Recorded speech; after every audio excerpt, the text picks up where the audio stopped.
She was not what they expected. Not a disciple. Not a teacher. Not a priest. She had no title. No voice in the temple. No place among the honored. She was simply Mary from Magdala. And yet, her name would be remembered for centuries. Not for her past, but for how she responded to the love of a man unlike any other. Some called her sinful. Others whispered worse. She had been broken, by life, by choices, by demons no one else could see. But one encounter changed everything. When she met Jesus, he didn't flinch. He didn't turn away. He looked at her and saw someone worth redeeming. This is the story of a woman misunderstood by the world, but fully known by the Son of God. The woman who stood when others fled. The one who watched him die, and was the first to see him rise.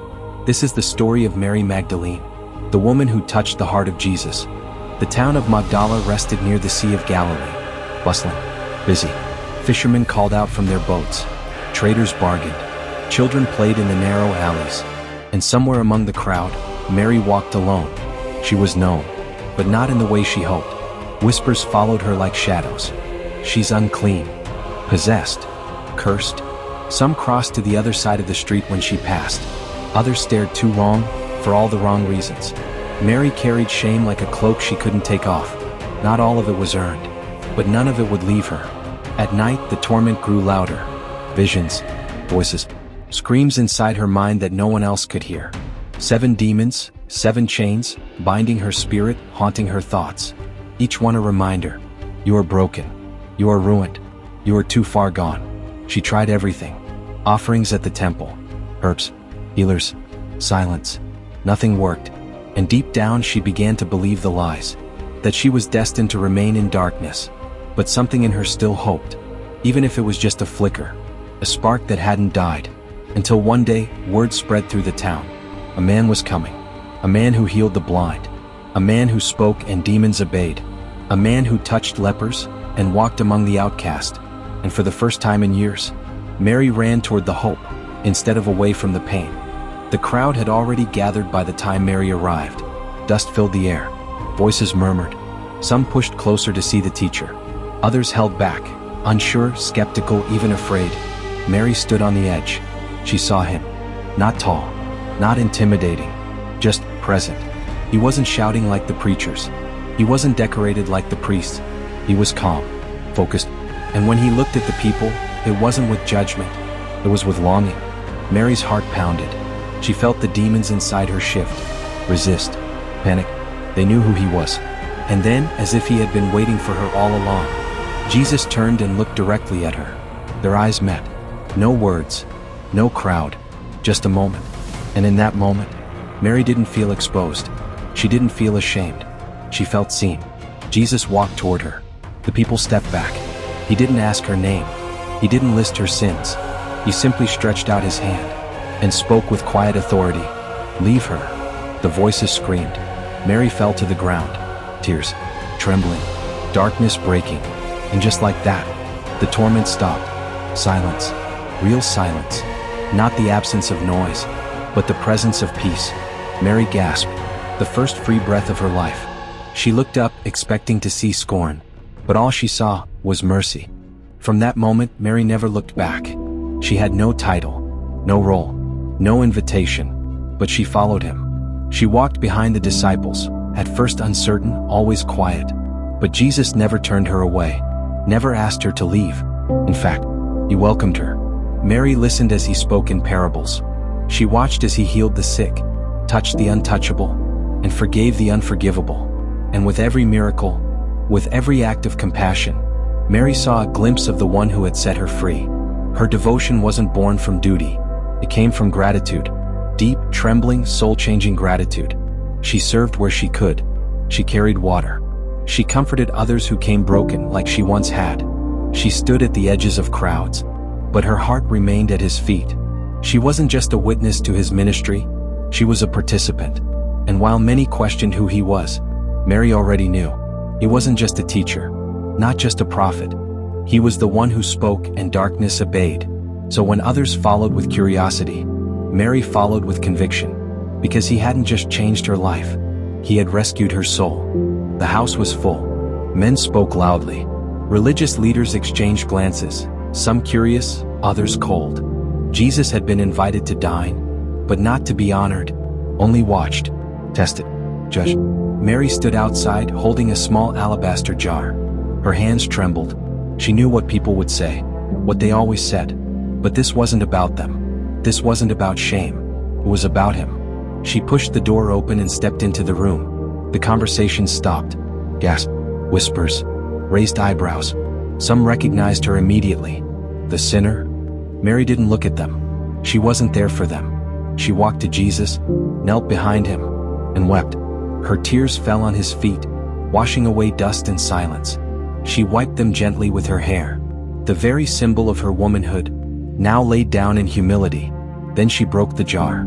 The perfume filled the room, sweet, strong, undeniable. The scent clung to her hands, to his feet, to the moment. She kissed him, not out of desire, but out of reverence. She knew what he had done for her. She knew who he was. The others recoiled. If he were truly a prophet, they muttered, he would know what kind of woman is touching him. But Jesus turned to them, and then to her, and said what she had longed to hear her entire life. Your sins are forgiven. Your faith has saved you. Go in peace. Mary had followed Jesus through villages and deserts, through days of laughter and nights of prayer. But nothing prepared her for the storm that was coming. The whispers began to grow. The religious leaders were restless. The tension in Jerusalem was thick, almost visible. And Jesus, he knew. He spoke of death, of betrayal, of being lifted up. The others didn't understand. They resisted. Peter denied. Judas plotted. But Mary watched. She had once been tormented by darkness. She recognized its presence when it returned, this time not inside her, but around him. She was there when he was arrested. She saw them drag him away like a criminal. She stood in the shadows as the crowd screamed, as the soldiers mocked, as the lashes tore into his back. She could not stop it. She could only remain. At the cross, when so many had fled, Mary stayed. Blood dripped. The sky turned black. The earth trembled. But she never looked away. She heard his final breath. She saw the lifeless body. And she wept like one who had lost everything. Because she had. The one who had set her free was now bound by death. The silence she once feared had returned. The Sabbath passed in sorrow. The city was quiet, but her heart was not. Mary's grief was heavy, not just because he had died, but because she didn't get to say goodbye. So early before dawn broke, while the others still slept, she went to the tomb. She carried spices in her hands, but a storm in her chest. The air was still, the garden silent, until she saw it. The stone was rolled away. She dropped everything and ran. The tomb was open, but empty. Fear rose again. Not demons this time, but confusion. Had they taken him? She turned, searching for answers. Tears blurred her vision.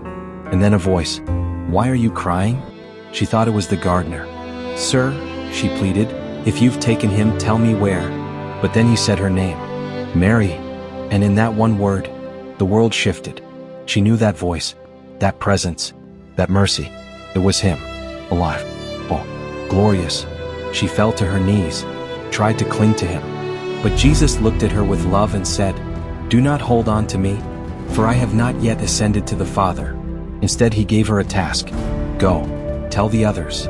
Mary, once the outcast, once tormented, became the first witness of the resurrection. Not Peter, not John, Mary. Because to the one who had been forgiven much, much was given. History often overlooks the quiet ones, the ones without titles, the ones whose names are whispered, not shouted.